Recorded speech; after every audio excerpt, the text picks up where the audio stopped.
Now, news from the Voice of America. Accused Boston bombers reportedly planned other attacks, and protests in New Delhi over the alleged rape of a young girl.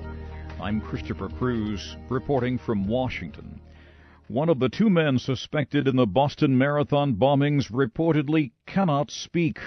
19-year-old Dzhokhar Tsarnaev reportedly has a gunshot wound in his neck and throat. Police say he may have shot himself as he ran from them. Mr. Tsarnaev and his 26-year-old brother Tamerlan, who was killed Friday in a shootout with police, are believed to have exploded two bombs at the marathon last week. 3 people were killed, 176 injured. The VOA's Michael Bowman reports officials believe the two men were planning other attacks. Boston Police Commissioner Ed Davis says the suspects had weapons and explosive devices and likely were planning attacks beyond the marathon bombing.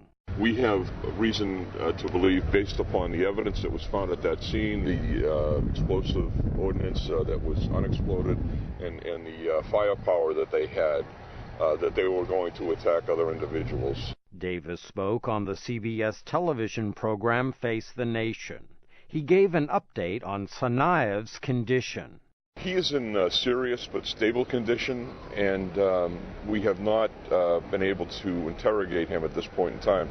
There's a special FBI interview team that's coming out to talk to him.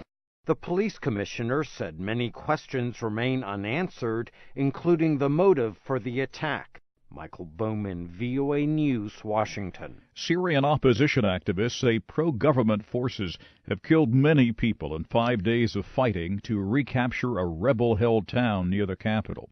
On Sunday, the activists said the soldiers killed 80 people after entering the town. Activists claim a video they posted on the Internet shows several bodies with gunshot wounds to the head.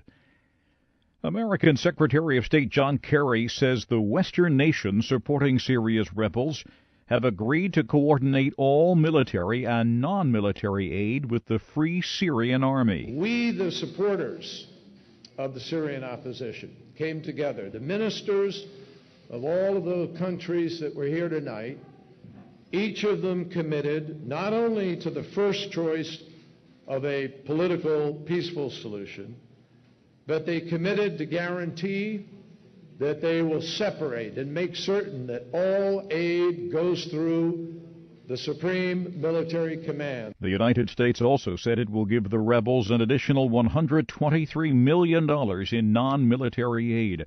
That doubles the amount promised to the opposition by the U.S. since they began their rebellion against President Bashar al-Assad 2 years ago. This is VOA News.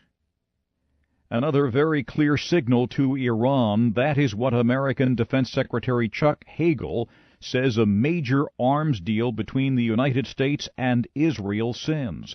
The signal, he says, is that military action is an option to stop Iran from developing or using nuclear weapons. Search and rescue teams are struggling to reach remote areas of China's Sichuan province, where a powerful earthquake hit Saturday. The VOA's Shannon Van Sant reports from Beijing that the central government is responding quickly to the quake. Late Saturday, Chinese Premier Li Keqiang arrived via helicopter to oversee rescue efforts. State media say China's Ministry of Civil Affairs has dispatched 30,000 tents, 50,000 cotton blankets, and 10,000 makeshift beds to the area.